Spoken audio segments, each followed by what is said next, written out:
What's up, y'all? This is Henny. And listen, today I gotta talk about the iPhone 13 that's most likely going to be announced next week at Apple's event. Now, I've had my iPhone 12 Pro Max and my iPhone 12 mini for almost a year now, so I'll give you my thoughts on these as it relates to what I hope to see with the iPhone 13's release and what I don't really care about with the iPhone 13's release, and which one out of all the phones that might be expected to be announced would I purchase when they're available. Let's talk about it right now. Let's go!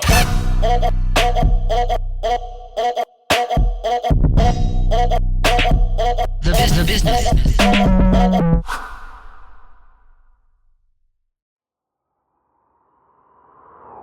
So like a lot of you out there, I follow the Apple iPhone rumors all year long to see what is going to be expected. And I believe this year is going to be more of a little bit of just a refresh. Nothing stand out crazy as far as the design, as far as the sizing. Everything's pretty much going to fall in line with last year's models. One of the first things that we will see is an updated refresh rate to probably the Pro models. I'm not sure if it's coming to every model, the iPhone 13 Pro Max, the iPhone 13 Pro, the iPhone 13, and the iPhone 13 mini. We're likely to see the screen refresh rate bumped up to 120 hertz, which is going to give you a more fluid way of, watching and viewing things on your screen, especially text and things of that nature. We're likely to see a camera spec bump that's probably going to give us better low light in our photography and video modes. We're likely to see, an updated battery that's a little bit bigger. So we're going to be able to have a lot more juice, specifically like in the 12 mini that I have here, as well as updates to storage capacity going all the way up to 1 terabyte in probably the Pro models. So there's quite a few refinements that we're going to be seeing here. Probably a host of other little things that we're going to be able to see. What I'm looking forward to seeing is something like cinematic video mode, where you're going to be able to have, some true depth of field in your video like we have in portrait mode. And I hope that it will work seamlessly and look pretty good, as well as minor updates to everything from the new LiDAR sensor to other things of that nature.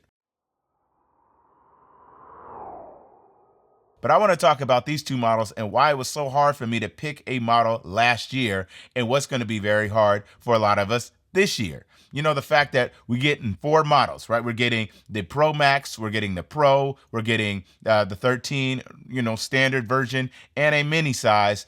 It always gives you a lot to think about as far as what your needs are and what type of phone would you actually require for yourself for a daily, for your daily driver. So for me, I immediately thought, okay, I'll just go ahead with the biggest model like I normally do. And I went and got the Pro Max. But I was so intrigued by the mini. Once I got the 12 mini in my hands, this has basically been my daily driver for probably 75% of the year. I did use this for a while, and I have been using this more like an iPad than I've been using it as a phone. I do not have it connected to 5G. I use this. I tether it with this or back and forth, or I'll switch the SIM cards out. But for the most part, it was very hard for me to try to figure out which version that I should buy. So coming up next week, having this same frustrations of figuring out, should I go with the mini again? Should I go with the Pro? Should I go with the Pro Max? It's really going to be all about the features and which phones have which features. So yes, I ended up keeping both of these models all year, and like I said, it was just, it's kind of something that you do as a YouTuber, right? You want to go ahead and see exactly long-term wise what's going to be the best fit for not only yourself, for a lot of others out there. And I've had these both in my hands and been using them for almost a year now. And the 12 mini is something that I continuously go back to. I love the size. I love the way it feels. I love the way that it fits so easily in my hand. And I really like the way that it works with certain accessories like this here wallet that I'm still using. I put both of my phones in their normal cases. This is the leather case for the 12 mini, and this is the silicone case for the 12 Pro Max. This is basically the two cases that I've kept on these devices the whole year, and both phones have kept up extremely well. Not many scratches, definitely no cracks or anything on the phone. They've worked really, really, really well. So this is pretty much how I've been using them. And like I said, I've been using the 12 Pro Max more like a iPad mini kind of vibe for, the things that I do around. And if I'm, on long distance trips, or if I need to tether, or if I need to, figure out, I have a long day, I'll switch the SIM cards out, things like that, and I'll rock the 12 Pro Max. But for the most part, going into the 13, I'd probably work with something in the middle and just get the Pro model, whatever, 13 Pro, because I think that that is the sweet spot when it looks at, size and functionality. So when it comes to the cameras on both of these, after a year of using them in different scenarios while I'm out and about, just the random things that I take of family, friends, whatever we're doing, I really never noticed that big of a difference in all the things that they talked about with the bigger sensor on the main camera on the 12 Pro Max. So when it comes to making a decision based off of what phone to get, when it comes down to the sensors and these cameras and, all of that, hey, I would likely say that all the models of the iPhone 13, regardless if you're just taking pictures or whatever, you shouldn't have to worry so much about which camera is best or whatever. That was the thing that was frustrating me a lot about a lot of the purchase decisions that I had to make with Apple this year, is the fact of there's only one little feature on the top tier versions of these, phones or iPads or whatever. And I'm sitting there and I'm thinking to myself, like, is it really that big of a deal? So, with the 12 Pro Max, it had the larger sensor on the main camera, and, it's going to give you so much better low light and all this extra depth of field. It didn't really do everything that I wanted it to do. So there was that. And of course, on the iPad Pro, you're getting the better screen. You're just getting all of those features only on the 12.9 version. And so, of course, I went with that. And I've said in other videos, I wish I would have gone with the smaller size. All in all, when it comes to certain features, it is what it is. But just know that when it comes down to it, you got to really think about how much you're going to use that feature and how beneficial that feature is for you. So we got to talk battery life, because battery life is definitely the biggest struggle that I was worried about with the 12 mini. And so, of course, with the 12 Pro Max, I did not have any battery life issues at all. It wasn't as good as the 11s, the bigger 11 Pro.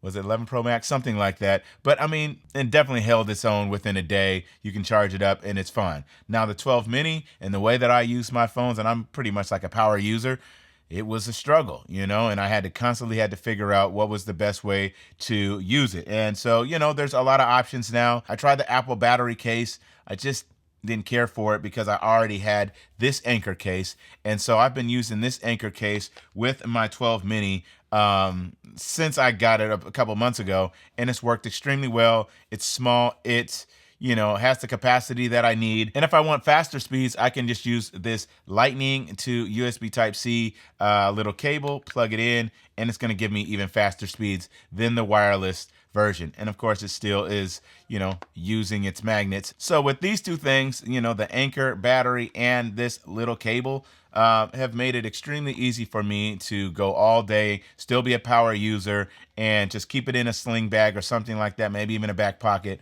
and I'm good to go all day with this size and this form factor. So, hey, your mileage may vary on what model you want to get and which ones work for you, but I'll tell you, from battery life perspective, those are the ways that I freaked it this year with these iPhone 12 models. Now, of course, all the other things, right? MagSafe, using all the MagSafe accessories, it's been a plus. Of course, we're going to see that again with the 13 models. The biggest MagSafe things that I've been using were either the battery or, the wallet here. I do have some accessories for the car as well, but, that was a big thing that they introduced in last year's model that will, it's not going to make a big decision unless you're like somebody like me and likes things to just work seamlessly, like the way this wallet works extremely well with the iPhone 12 mini. I really like that. Any other model, it's going to move around a little bit, right? I mean, it works, but it's still a little wiggly. So from my perspective, next week's event is going to be all about which features are given to which models. That's it for me. So hopefully all the models will get even better battery life. Hopefully all the models will get, a similar spec bump in the cameras so that they are all still competing, on the same type of level. If all of that's said and done, and, maybe there's only 120 hertz fresh rates in the Pro models, I can live with that, and I'll probably just go with the iPhone 13 Pro. Because this is still excessive for me, having two phones, trying to figure out when to use one and when to use the other. And, all in all, I really like the 12 mini, and I love its size. I know this year there'll probably be some feature that's going to make me want a pro model versus just this mini, but this has been a fun phone to use this year. And the 12 Pro Max, as much as I really dig it and I love it, is still just a little bit big for everyday use. And the fact that I have been out and about a little bit this year, it has served me well when I'm out for longer periods of time and I need to make sure that I have that battery life there. But if I'm just worried about battery life, I can easily just take one of these little battery chargers and be done with it for the day and be good to go as long as this thing is charged. So that's pretty much all my thoughts on the iPhone 13, what's expected to be coming, what I thought about these two models that I've had for almost a year, and yeah, what I'm hoping to see for my use case for the next year coming with the 13 models. So what's your thoughts? What are you leaning towards? What are you excited about? Will you even worry about upgrading this year if you already have the 12 models? I'd like to know. Hit me in the comment section below. But like I said, all in all, it's really about making sure you know exactly what you want to do with these devices, because you can do so much with these devices. You can start a business on these devices. Just make sure you know exactly your use case for which device you need and write those things down. Take some notes on those things to figure out what it is that I really need from a device, because they're getting so powerful and yet they are pretty expensive. So make sure you know exactly what you're getting yourself into before you just go ahead and just buy the best thing that's out or buy the cutest thing that's out, right? That's pretty much it for today. Hopefully you guys are staying safe, staying healthy, and if you got children, keeping them healthy as they're going back to school around this time. I pray for everybody out there and hope everybody is, just keeping their peace and keeping their happiness, keeping their sanity. I will talk to you in the next one. Hit 'em out!